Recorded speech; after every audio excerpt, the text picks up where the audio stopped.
मथुरा में गौ रक्षक दल ने दी सूचना, 30 गौवंशों से भरा ट्रक जब्त, 29 गौवंश की हुई मौत। गौवंश की तस्करी करने वालों पर होगी कठोर कार्रवाई। कठोर कार्रवाई की मांग देश भर से उठी।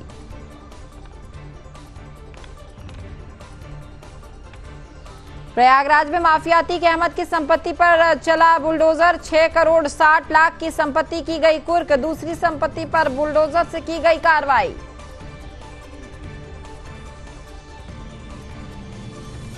वाराणसी में श्रद्धालुओं से भरी नाव पलटी गंगा में। दशाश्वमेध घाट के सामने गंगा में पलटी है नाव। 40 दक्षिण भारतीय श्रद्धालु निकले थे नौकायन करने।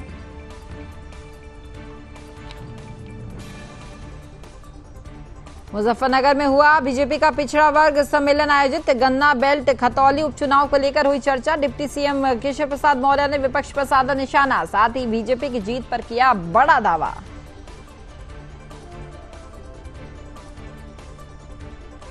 और फिरोजाबाद में लोडर वाहन की टक्कर से बाइक सवार की हुई मौत। दूसरा युवक गंभीर रूप से हुआ घायल। घायल को अस्पताल में कराया गया भर्ती। मामले की जांच में जुटी है पुलिस।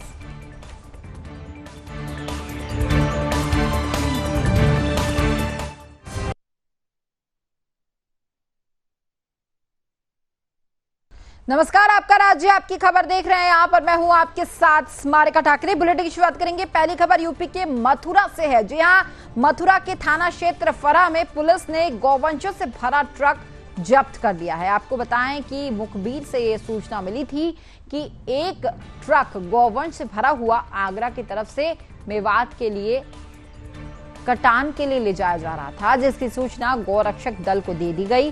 तो वहीं आनन फानन में सूचना पर पहुंची पुलिस ने रोड पर जाम लगा दिया और ट्रक को पकड़ लिया है। तो वहीं ट्रक को खोलकर जब देखा गया तो उसमें 30 गौवंश पूरी तरह से क्रूरतापूर्वक ठूस कर भरी हुई थी। और जब उन्हें निकाला गया तो उसमें से 29 गौवंशों की मौत भी हो गई थी। तो वहीं मृत गौवंशों को पोस्टमार्टम कराकर हिंदू रीति रिवाज से उनका दाह संस्कार किया गया। और इस घटना को लेकर रौनक ठाकुर, प्रांत उपाध्यक्ष, राष्ट्रीय बजरंग दल ने कहा है कि जिस तरह से हिंदूवादी सरकार में गौ तस्करी चरम सीमा पर है, और साथ ही उन्होंने कहा कि गौवंश की तस्करी करने वालों पर कठोर से कठोर कार्रवाई की जानी चाहिए। राष्ट्रीय बजरंग दल उग्र आंदोलन करने को बाध्य होगा, ये चेतावनी भी दी गई है। क्योंकि आप देखिए, जब मथुरा से इस तरीके का मामला सामने आता है तो सवाल यही कि कब तक जो है गौ माताओं पर ऐसा अत्याचार होगा। ये तस्वीरें देखिए, तस्वीरें आपको भ्रामक कर सकती है, क्योंकि ये 29 गाय थी जिनकी अब मौत हो गई है, जिन्हें ट्रक में भरकर जो है गौ तस्करी करा जा रहा था। और ये जो गाय थी इन्हें काटने के लिए लेकर जाया जा रहा था। लेकिन जैसे ही गौरक्षक दल को इसकी सूचना मिली तो इस ट्रक को रोका गया और जब देखा गया तो उसमें सिर्फ एक गाय जिंदी थी, बाकी 29 गायों की इसमें मौत हो गई थी। तो गौवंश की तस्करी करने वालों पर कठोर कार्रवाई करने की मांग भी यहाँ पर की गई है।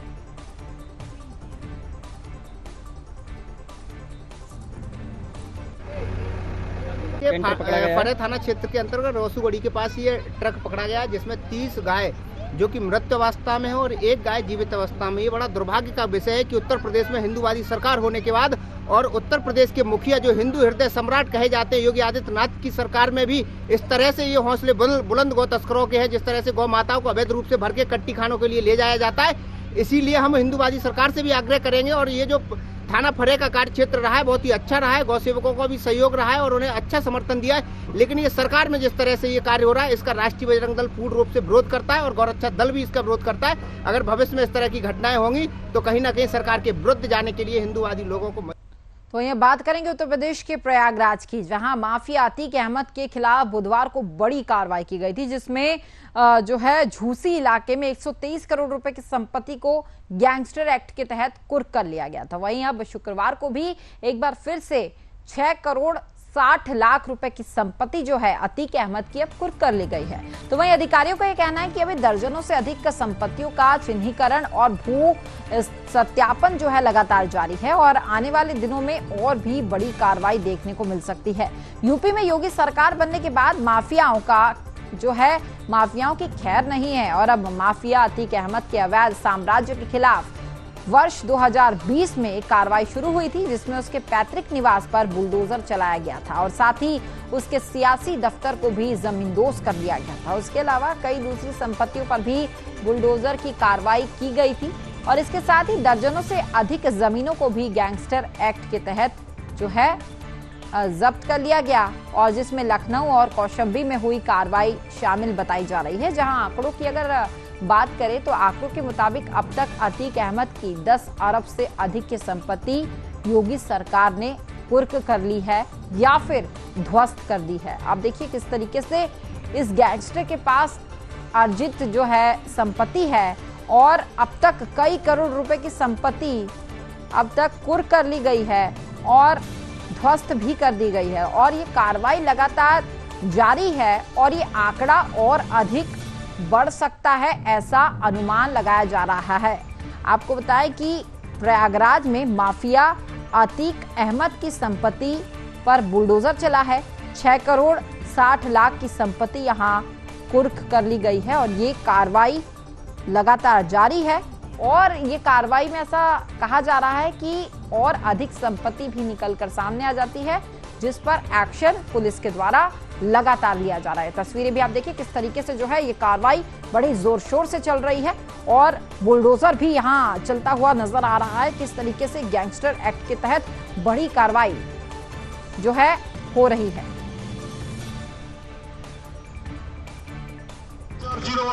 2022 ये कसारी मसारी का एरिया है। यहाँ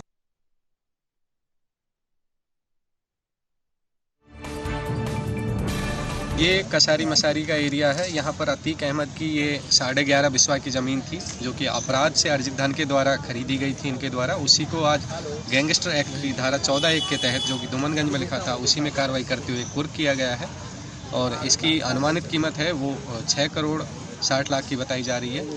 इस तरह की एक कार्रवाई अभी 2-3 दिन पहले भी हुई थी और आगे भी जो भी इस तरह की और भी अपराध से अर्जित संपत्तियाँ हैं उनको आइडेंटिफाई किया जा रहा है और लगातार। तो वहीं यूपी के वाराणसी में केरल से वाराणसी आए 40 श्रद्धालुओं की नाव शनिवार की सुबह दशाम घाट के सामने जो है गंगा में पलट गई है। तो वहीं नाव में सवार श्रद्धालु डूबने लगे तो आसपास मौजूद नाविकों ने गंगा में छलांग लगाकर सभी को सुरक्षित बाहर निकाल लिया है। तो वहीं 2 लोगों को जो है कुछ दिक्कत भी यहाँ महसूस हुई है तो उन्हें कबीर चौरा स्थित मंडलीय अस्पताल ले जाया गया। इस हादसे के बाद नाव का नाविक भाग निकला है जिसके चलते जो है दशामेघ थाने की पुलिस उसकी तलाश अब कर रही है और घटना की जांच में पुलिस अब जुट गई है।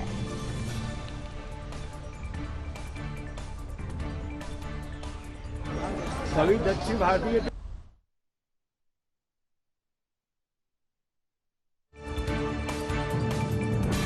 और ये लगभग 40 यात्री थे और 40 यात्री एक ही नाव में इनको नाव वाले ने बैठा लिया और इनकी नाव जब वहां पे पहुंची तो क्या हुआ, नाव में अचानक विदिन सेकंड्स के अंदर नाव में अचानक पानी भर गया। जब उसमें पानी भर गया तो नाव वाला जंप करके भाग गया और इनकी नाव, सब लोग आपस में अफरा तफरी मच गई और वो डूबने लगी। एक तरफ से मैं उसका प्रत्यक्षदर्शी हूं क्योंकि मैं उस तरफ जाकर के घाट पे नहा रहा था और रिपोर्टिंग कर रहा था। अपनी नाव भी हमने छोड़ी और हमने अपनी नाव छोड़ करके भी भगवाई वहां से इन लोगों को बचाने के लिए और इतने बीच में इनकी नाव डूब गई लेकिन वहां पर बाकी नाव वालों ने मिलकर के इनको। तो रुकेंगे एक ब्रेक के लिए, देखते रहिए Doordarshan news.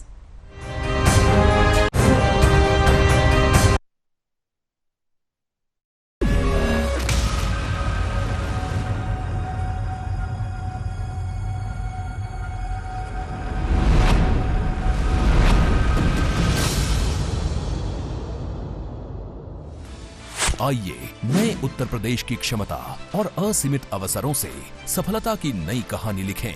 UP global investors summit 10 से 12 फरवरी 2023। नए भारत के ग्रोथ इंजन उत्तर प्रदेश में निवेश करें। जब है समाधान फिर क्यों है परेशान, आओ अशोक क्लिनिक होके विवाहित जीवनों के। अशोक क्लिनिक यूपी के वाराणसी की, जहां मंडलायुक्त वाराणसी मंडल कौशल राज शर्मा के नेतृत्व में रामनगर इंडस्ट्रियल एसोसिएशन की बैठक संपन्न हुई। इस बैठक में समस्याओं के निराकरण के निर्देश दिए गए। आपको बताएं कि वाराणसी मंडल वाराणसी कौशल राज शर्मा की अध्यक्षता में फेज 1 फेज 2 को लेकर संगोष्ठी का आयोजन किया गया। इस कार्यक्रम की शुरुआत मंडलायुक्त द्वारा दीप प्रज्वलित करके की गई है। तो वहीं कार्यक्रम के मुख्य अतिथि मंडलायुक्त मंडल वाराणसी कौशल राज शर्मा ने अपने उद्बोधन में उत्तर प्रदेश सरकार की अर्थव्यवस्था को $1 ट्रिलियन के लक्ष्य को प्राप्त करने में उद्योगों की भूमिका प्रकाश में डाली और साथ ही उन्होंने कहा कि उत्तर प्रदेश सरकार द्वारा फरवरी माह में आयोजित इन्वेस्टर मीट के माध्यम से पूर्वांचल में तीव्र औद्योगिक विकास का रोड मैप तैयार होगा और आप सभी उद्योगियों को इसमें बढ़ चढ़कर भाग लेना चाहिए। और इस बैठक के दौरान जिलाधिकारी ईशा दूहन ने कहा कि फेज 1 और फेज 2 और साथ ही अन्य समस्याओं पर चर्चा भी हुई है और उन सभी समस्याओं का समाधान पूरी गंभीरता से लेते हुए संबंधित विभाग द्वारा अनुपालन सुनिश्चित किया जाना चाहिए। इस दौरान जिलाधिकारी ने मौजूद उद्यमियों से भी कहा कि प्रदेश की अर्थव्यवस्था को मजबूत बनाने और साथ ही रोजगार सृजन में उद्योगों की महत्वपूर्ण भूमिका निभाई है।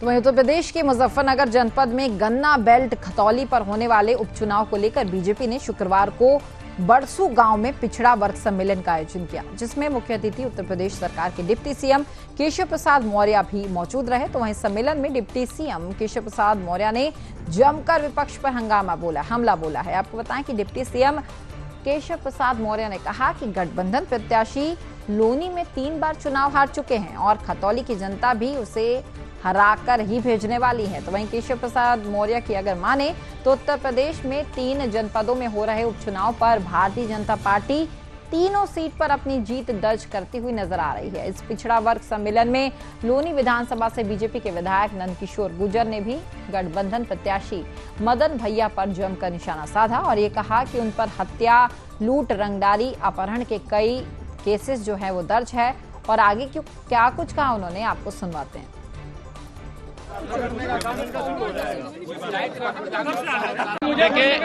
मुजफ्फरनगर की माननीय डिप्टी सीएम साहब ने ही मुझे युवा मोर्चा से लेकर किसान मोर्चा और पार्टी का जिलाध्यक्ष। मुजफ्फरनगर की खतौली विधानसभा के उपचुनाव में भारतीय जनता पार्टी की प्रत्याशी बहन राजकुमारी सैनी जी को यहां की जनता का आशीर्वाद मिला है और मैं देख रहा हूं लगातार जिस प्रकार उत्साह से उन्होंने अपना आशीर्वाद राजकुमारी जी के प्रति व्यक्त किया है। मुझे पूरा विश्वास है जितने वोटों से श्री विक्रम सैनी जी यहां पर चुनाव जीते थे उससे दुगना तिगुना वोटों से राजकुमारी सैनी जी जीतेंगी और जो सपा और लोकदल गठबंधन के प्रत्याशी हैं उनकी जमानत यहां पर जब्त होगी। माननीय डिप्टी सीएम साहब ने ही मुझे युवा मोर्चा से लेकर किसान मोर्चा और पार्टी का जिलाध्यक्ष बनाया। उनके नेतृत्व में ही मैं चुनाव लड़ा था जब प्रदेश अध्यक्ष थे, तो उनका स्नेह है। रही बात उसकी कि मैंने कहा था ना, फिर आज कह रहा हूं आपके माध्यम से कि यहाँ के खतौली के देवतुल्य भाई बहन उनकी मैं अतिथि के रूप में व्यवस्था करूंगा। लौनी घूम के आ जाएं तो 1 वोट नहीं देंगे, जमानत जब्त होगी। मर्डर, डकैती, अपहरण, घर से लोग निकलते नहीं थे। बहनों की बात छोड़िए, भाई नहीं निकलते थे। दिन निकलते ही खबरें चलती थी कि 4 आदमी मार दिए, 2 मार दिए, एक दिन 6 व्यापारी मारे गए। मदन भैया केवल अपराध का और खोप का इतना बड़ा नाम था, तो जमाना चला गया। ये माननीय योगी जी की सरकार है। देश के यशस्वी प्रधानमंत्री माननीय मोदी जी के नेतृत्व में आज देश विश्वगुरु बन रहा है, तो ऐसे लोगों को नकार देगा। यहाँ कुछ लोगों ने कहा कि 50,000 से जीत रहे हैं। मुझे उम्मीद है कि यहाँ के देवतुल्य लोग 1 लाख। गुजरात की भावनगर में दिल्ली के सीएम जो है केजरीवाल रोड शो कर रहे हैं। सीधे आपको वहीं लिए चलते हैं। माननीय श्री अरविंद केजरीवाल जी अपनी वच्चे पधारी चुक्या छे।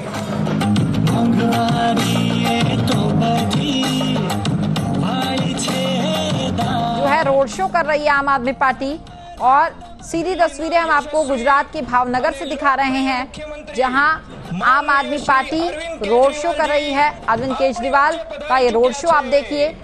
अब गुजरात चुनाव निकट है, सभी पार्टियां तैयारियों में लगी है। भव्य तरीके से रोड शो का आयोजन किया जा रहा है। आम आदमी पार्टी के जो झंडे हैं वो लोगों के हाथ में नजर आ रहे हैं। इससे पहले हमने आपको तस्वीर दिखाई थी सीएम योगी आदित्यनाथ की, अहमदाबाद शहर में वो भी रोड शो कर रहे हैं। और ये तस्वीर आप देखिए भावनगर की है, गुजरात के, जहां दिल्ली के CM Arvind Kejriwal road show कर रहे हैं।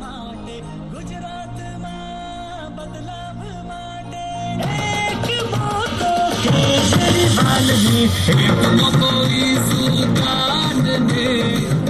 દિલ્હીના યશસ્વી અને લોકપ્રિય મુખ્યમંત્રી માનનીય શ્રી અરવિંદ કેજરીવાલજી આપણી વચ્ચે પધારી ચૂક્યા છે।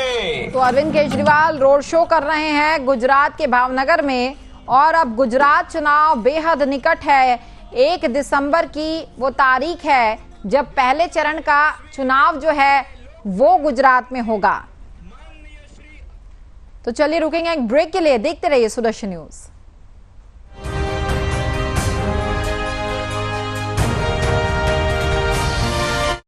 देख रहा है विनोद, बरसों से एक पे एक झूठे वादे करके कैसे दिल्ली की जनता को मूर्ख बनाया जा रहा है। इधर अखबारों में विज्ञापन बढ़ता जा रहा है और उधर जमुना जी में प्रदूषित झाग। यही ईमानदारी है इनकी। अरे काहे का ईमानदार, सब खोखला प्रजा है। अब क्या होगा इन गोलीबाजों का है? जनता इनकी असलियत जान चुकी है और मान चुकी है कि मोदी की भाजपा ही है जो सच्चाई के साथ जनसेवा का काम करे। सेवा ही विचार, नहीं खोखले प्रचार। भाजपा को वोट दें। जब है समाधान फिर क्यों है परेशान, आओ अशोक क्लिनिक होके विवाहित जीवनों के। अशोक क्लिनिक, पीतमपुरा, दिल्ली।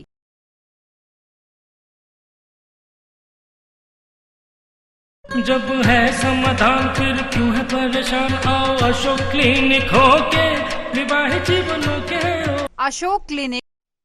आपका स्वागत है। खबरों में आगे बढ़ेंगे। अब बात करेंगे यूपी के फिरोजाबाद की, जहां सिरसागंज क्षेत्र के करहल रोड पर बिजली घर के पास लोडर वाहन की टक्कर से बाइक सवार एक युवक की मौत हो गई है, जबकि बाइक सवार गंभीर रूप से घायल भी बताया जा रहा है। तो वहीं जानकारी मिलने पर पुलिस और परिजन मौके पर पहुंच गए। आपको बताएं कि मामला सिरसागंज क्षेत्र के ग्राम सिंगेमई बिजली घर के पास का बताया जा रहा है, जहां पर शुक्रवार की रात बाइक सवार 2 युवक जब जा रहे थे, तभी अचानक जिला फिरोजाबाद को एक लोडर वाहन ने टक्कर मार दी और इस दौरान हादसे में बाइक सवार रिंकू की मौत हो गई है, और जबकि दूसरा बाइक सवार शैलेश गंभीर रूप से घायल हो गया है। तो वहीं देखते ही देखते मौके पर लोगों की भीड़ एकत्रित हो गई और सूचना मिलने पर मौके पर पहुंची पुलिस ने घायल को इलाज के लिए अस्पताल भेज दिया है। तो वहीं मृतक के शव को कब्जे में लेकर पोस्टमार्टम के लिए भेज दिया गया है। फिलहाल अब पुलिस इस पूरे मामले में जांच पड़ताल कर रही है।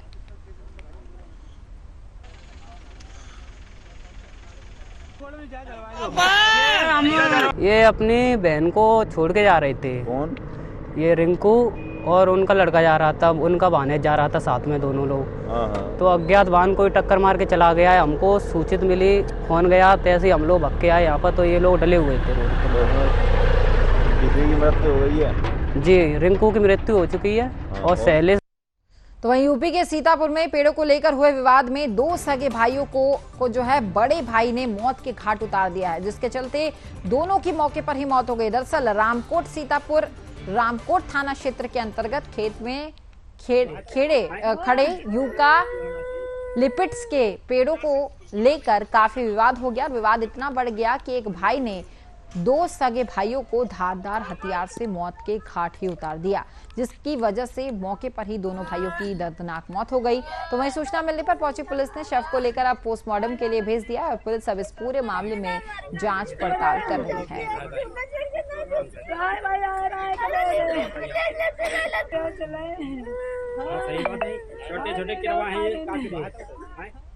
तो वहीं यूपी के पलिया तहसील के अतरिया ग्राम पंचायत की मेलाघाट प्राथमिक विद्यालय की दीवार जो है बनाई जा रही है, जिसमें कई अनियमितताएं भी पाई गई है। तो वहीं ग्रामीणों का यह आरोप है कि घटिया सामग्री यहां लगाई जा रही है। इतना ही नहीं, दीवार के निर्माण में पीली ईंट भी लगाई जा रही है। इस पूरे मामले को लेकर ग्रामीणों की शिकायत पर पलिया ब्लॉक से जांच अधिकारी पहुंचे और उन्हें दीवार निर्माण में प्रयोग होने वाली ईंट और सीमेंट बालू का सैंपल लिया गया है और निर्माण कार्य फिलहाल के लिए रुकवा दिया गया है।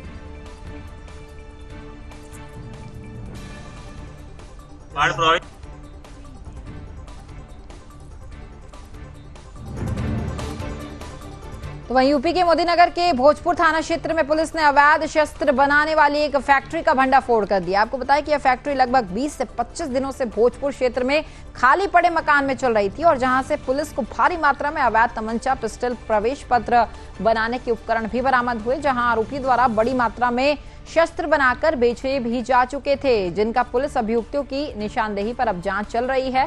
तो वहीं पुलिस के द्वारा गिरफ्तार 4 अभियुक्तों में से 3 अभियुक्त जो हैं जिला मेरठ के बताए जा रहे हैं और एक स्थानीय निवासी भी बताया गया। इन चारों पर पहले से संगीन धाराओं में मामला दर्ज है। फिलहाल पुलिस ने चारों आरोपियों को गिरफ्तार कर लिया है और अब इस पूरे मामले में पुलिस कार्रवाई कर रही है। थाना भोजपुर पुलिस एवं एसओजी ग्रामीण ने फरीदनगर क्षेत्र में कुछ बंद पड़े हुए मकानों में जब हमें सूचना मिली, सूचना के आधार पर जब कार्रवाई की तो वहां पर एक अवैध तमंचे बनाने की एक फैक्ट्री वहां पर पकड़ी गई। ये फैक्ट्री मूल रूप से मेरठ में ये लोग बनाने का काम करते थे, फिर इसको यहाँ पर लाके असेंबल करते थे और कुछ समय हुआ था इनको यहाँ पर आए हुए और इनको वहाँ से पकड़ा है। 4 अभियुक्त इसमें पकड़े गए हैं। इनके पास से भारी संख्या में असलाह बरामद हुआ है, जिसमें 315 के लगभग 21 तमंचे, 2 पिस्टल और अन्य बनाने का सामान भी इनसे काफ़ी भारी मात्रा में बरामद हुआ है। इसमें 4 अभियुक्त पकड़े गए हैं, 3 मेरठ के हैं, 1 मोदी नगर का रहने वाला है और सभी के विरुद्ध काफ़ी आपराधिक मुकदमे ऑलरेडी पंजीकृत। तो चलिए बात करेंगे मध्य प्रदेश की। जी हां, मध्य प्रदेश के टीकमगढ़ में लंबे समय से चले आ रहे रेत अवैध उत्खनन के कारोबार में पुलिस पर गंभीर आरोप लगने का मामला सामने आया। ऐसा ही एक मामला विकासखंड पलेरा की ग्राम पंचायत मैंदवारा का बताया जा रहा है, जहां सरपंच ने बताया कि पिछले कई महीनों से हमारे ग्राम मैंदवारा में खेत का अवैध उत्खनन पुलिस प्रशासन के संरक्षण में चल रहा है, जिन पर पुलिस और प्रशासन कोई कार्रवाई नहीं करता। तो वहीं जानकारी देते हुए उन्होंने ये भी कहा कि ग्राम पंचायत के शासकीय कार्यों में उपयोग में लाए जा रहे ट्रैक्टर को थाना चंदेरा की पुलिस और एएसआई ने पकड़कर मामला दर्ज कर लिया है, जिसकी जमानत सरपंच द्वारा कराई गई है और ड्राइवर को 7,000 रुपए लेने के बाद की एएसआई ने छोड़ दिया। और इस संबंध में सरपंच मैंदवारा ने पुलिस अधीक्षक टीकमगढ़, कलेक्टर टीकमगढ़, एसडीओपी जतारा और अनुविभागीय अधिकारी जतारा, मुख्य कार्यपालन अधिकारी पलेरा को पत्र के माध्यम से शिकायत भेजी है और अब इस पूरे मामले में जांच की जा रही है।